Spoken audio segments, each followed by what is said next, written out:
Hello CFI family, Greg Orr, President of CFI here, and wanted to take a little bit of time to talk through our fourth Insider video, and hopefully these are value for each one of you. We enjoy making them, and it's been a lot of fun over the last three, but looking forward to this one. We got a special guest today, Mike Hinz.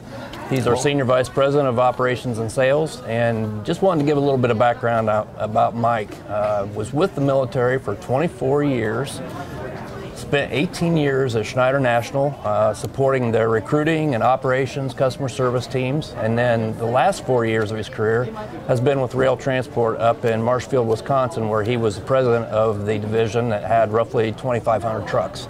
So anyways, welcome Mike, thanks for being here. Thanks, glad to be here. I'm very, very humbled to be part of this team. It's been a great 2 months so far. Yep, 2 months, that's it. He's been here a whopping 2 months with us, but we're tickled pink to have him, and we know that there's a lot of good things to come. So let's just jump in. Let's talk about some of the things that's going on in your short 2 month period that you've been here. All the things that you see, and I'm sure there's a lot of low-hanging fruit as you look at our business and trying to figure out what can we do better and what can we do differently, right? So when we think about our business today, you know, there's a lot of challenges going on out there in the economy, and how do we make sure that we're taking care of our drivers? And you know, a lot of initiatives we have going on today is really trying to focus on making sure that we're removing roadblocks for our drivers today. Some of those things is really around trying to increase utilization and take dwell time and things like that out of the business. So what's some of the things that we're working on today? Yeah, well, we started by listening to our drivers. Yep, really, absolutely. We spent a lot of time talking to drivers, asking them what's working and what's not. Everything a company does well and everything a company does not so well, drivers have a tendency to experience that first, as you know. Yep. So first of all, it was about education. Everyone needed to be educated on the fact that time matters. And so we've been concentrating about how to use time to its fullest possible benefit. So 660 minutes a day is what a driver has to drive in most cases. Yep. So how do you maximize that 660? Yep. Teamwork and communications. That's the other thing, is everybody's got to be on the same script. Right. And that's what we heard from drivers is, you know, everyone should be looking and communicating to help maximize my time while I'm out on the road. Having enough freight. We certainly don't want our drivers ever waiting around for us to figure out what we're going to do. Having good appointments. Having to wait 2 or 3 hours to get unloaded, that's just a lot of time for anybody. Yep. And so how do we make sure that we've got good appointments that make sense? And then finally, customer waste. Some customers are way more effective, way more efficient than others. Let's identify those customers who aren't running a tight shop and interact with them to see if we can't make it better. So those are the things we've got going on right now in very broad terms.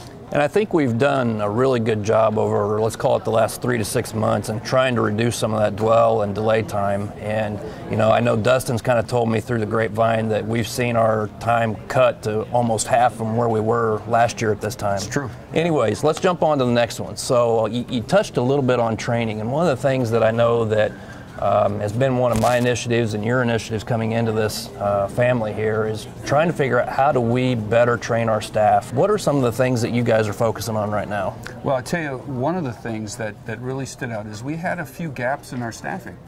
We weren't as fully staffed as we could have been, should have been, on the weekends, at nights, sometimes during the middle of the day. And so what Dustin and the entire operations team have really concentrated on is finding the right people, putting them in place, and we're right in the middle of training them up to be effective at their jobs. Now, a lot of times we think, well, you know, operations is going to do all the training. I would encourage our drivers, just like the drivers who train me, is to step up and help train us. Yep. Right? I can tell you, as a brand new fleet manager in 1995, coming out of the military, I didn't know anything about trucking, nothing. But I had 40 salty guys that taught me what worked and what didn't.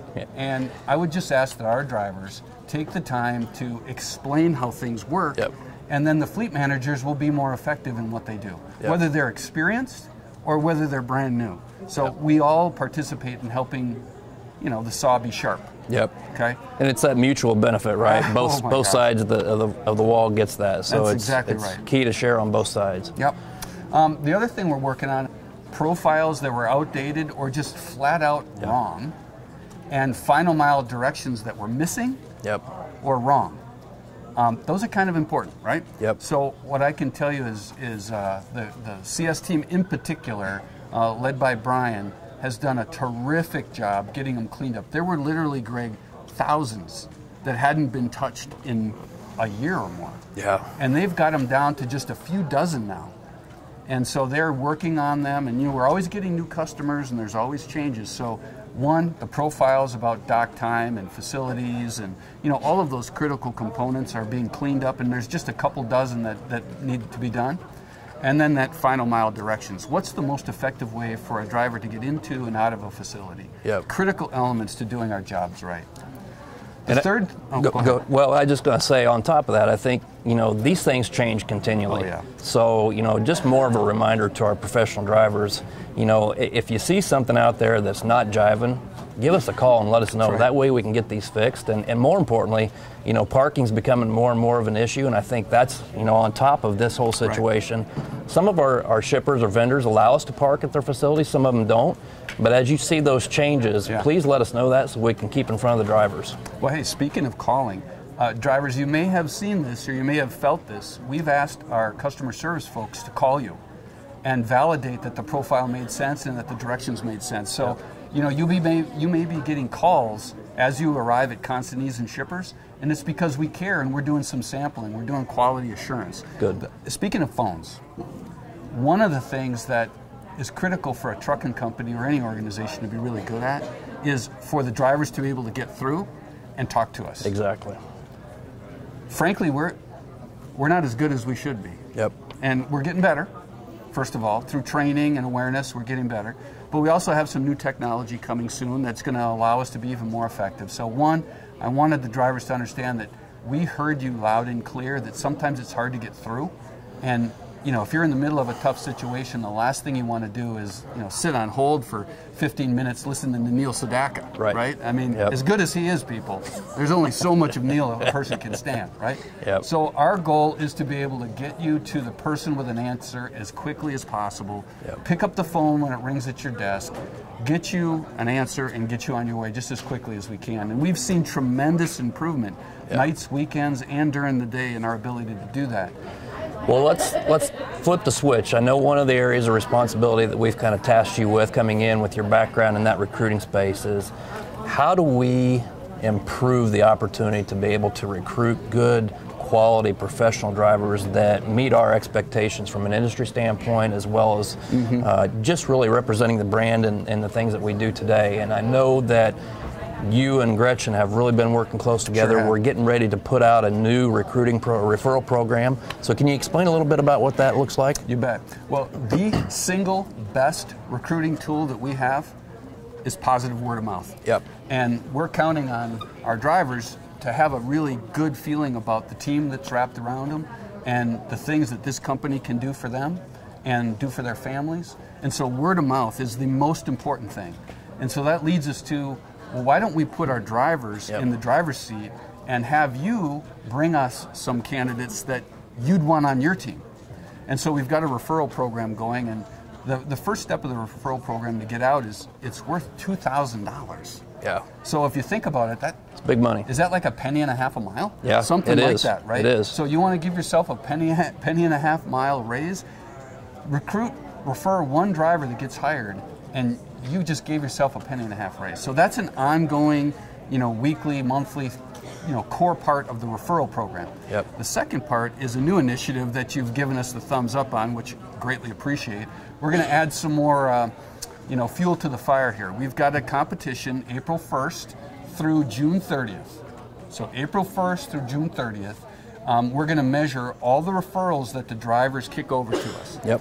And if a driver has 7 or more, they go into a special category of this program, and that the driver, let's say, gets 9 referrals during that 1st to the 30th of June program. Yep. If a guy got 9, and that happened to be the highest during that period, we would pay that driver, John Smith, $1 a mile for every mile he drove during that period. Wow. And so think about it, literally, that's a new truck. Yeah. I mean, we're talking like 28 to 32,000 miles during a quarter, essentially. And so $1 a mile. That's huge. But what also is pretty cool about it is the second place person gets 75 cents a mile. The third place person gets an extra 50 cents a mile during that period. But they have to hit the minimum of 7, They right? have to hit the minimum 7. Yep. It's got to be 7 or more to be in that special category. But even if you don't, 2,000 a piece? Are you kidding me? Yeah. That is some seriously good money. That's some A big person dollars. could give himself 3 or 4 cent raise. Well, let's hop into the next section. I know you got a couple more questions from me that you wanted to throw over, so let's jump in and see where that goes. So I'm sure folks that aren't here every day want to know, how do we do in Q4? Yep. And how are we doing so far this year? Well, we just went through the quarterly town hall not too long ago, and I would tell you, very, very proud of our results for fourth quarter. We had what I would call a come-out situation where, you know, if you look at the first 3 quarters of the year, it was really a challenge for us as we went through that whole transition from XPO to TFI and the ownership and, you know, just all the things that go on, rebranding, all those type of things. You know, we really came out in the fourth quarter and had a really, really good fourth quarter. We didn't hit plan. However, what I would say is this: our plan was set so high from last year's budget that it was just challenging for us to get there. Sure. But what I'll tell you is this: we were in the black. We performed well. We financially showed that what we're capable of doing. And while we're not satisfied, to your earlier comment, we know there's a lot of work ahead of us. But, you know, jumping into first quarter, I can't share what our financial results were, but what I'll tell you is this: January and February looked really, really good. We came in ahead of plan. I fully expect for us to come in ahead of plan in March as well. So I think first quarter is looking really strong for us, and I think we're set up very well for the year. So, you know, I saw some initial numbers on productivity year over year, which were so positive. Yeah. I saw some was the number right? 175 to 200 miles per week more this February over last February? Yeah. It's pretty amazing. The team's done a really good job. And again, it goes back to part of that's that communication piece, right? Drivers were telling us that you know, they were getting delayed, getting held up at locations, and taking too much time to be able to get to their next load. And not only did we hear that, but we've also spent a lot of time, our sales team spent a lot of time in front of customers trying to eliminate that time. And that's been a big key of it. But we're also tightening up our network and getting back into a position where we really feel like we're in that corridor where it's our kind of our honey hole. And we're just performing well right now. You know, business is good. That obviously helps. But when you look at just what we're doing today, whether business was stellar or not, I think we're back in the sweet spot of where we really need to be at this time. Right. I can tell you, I've been to a handful of customer meetings over the last few weeks, and they are so complimentary of our drivers, our equipment, our ability to create solutions for them. They want a lot more of what we have to offer. So it just goes to everything we've said so far. You know, take care of the drivers you got, keep them highly productive, and bring on a few more team members that can really contribute to the overall culture we've got going here. Well, and the best part of that, you hit the nail on the head. I think just to share, we just were awarded 4 Carrier of the Year awards in the last month. And when you think about that, this is part of who we are. Right. It's not anything different than normal.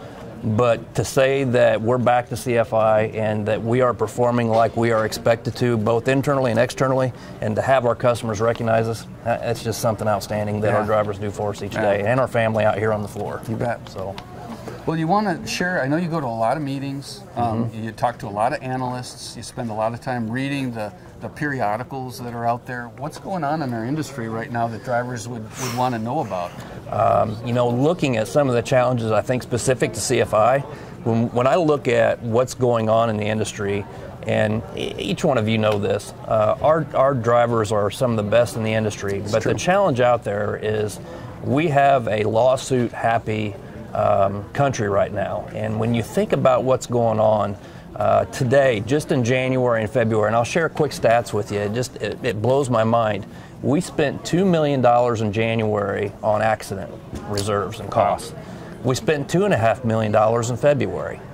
And when you think about that, you know, those are big numbers. And for a trucking company, people think, you know, well, you got this great big rolling billboard going down the road, you got 3,000 trucks, they can afford to pay a lawsuit, right? Well, that's not necessarily the case. When you think about just in the month of February, Mike, it took us almost 1,800 loads to pay for that $2.5 million. And that's just mind-blowing to me. That's 2 days worth of freight, which is just, it's almost embarrassing to be in a situation where we have those type of situations taking place in the industry today.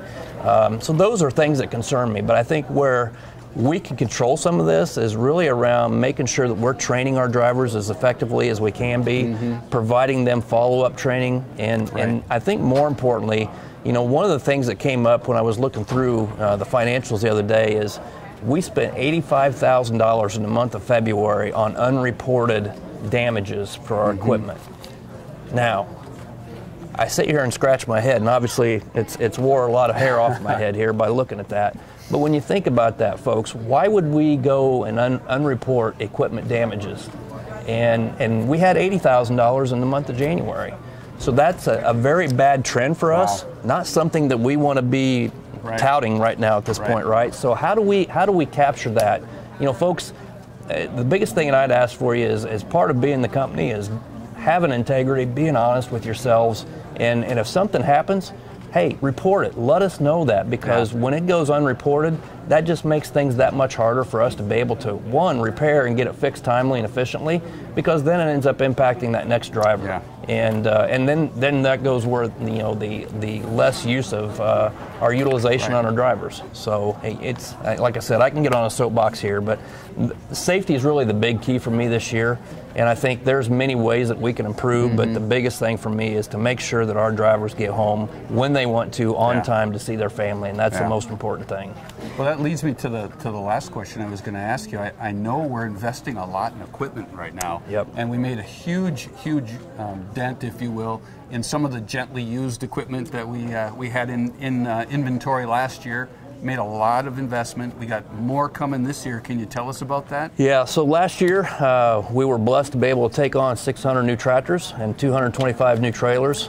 This year, right now, we're scheduled to take 500, and depending, we may pull in an extra 50 to 100 tractors on top of that. So we could be upwards of 600 tractors again this year, all of them being red. And more importantly, looking at our trailers again, we're going to pull in about 650 new trailers again this year. So we're really excited. I mean, you know, if you think about it, TFI has really made a huge commitment to us, and something that I feel very, very proud about, very strong about. You know, most companies, when they purchase somebody, don't want to come in right away and sink a lot of money into the company. But they've been more than willing to do that, to be able to get us back on track, keep our maintenance costs in line, and more important, keep our drivers active on the road, which is key for us, right? So that's incredible. Did I remember the stat right? That our age of fleet is like 19 months? Yeah, it is. Yeah, it's really, by the end of this year, if we end up taking that extra 50 to 100 tractors, we will have 0 tractors that will be out of warranty. And for a fleet of our size, roughly 2,200 trucks, that's pretty unheard of, to be honest. Yeah. Wow. So really impressive. And I guess let's just wrap up and say this, folks. You know, hopefully these messages are good. It's exciting for us to be able to sit here and share this type of information with you. And we really are proud of the company, and exactly proud of you folks. We wish you to be safe out there, and thank you for everything you do. And we'll see you on the next one. Have a good week. Take care.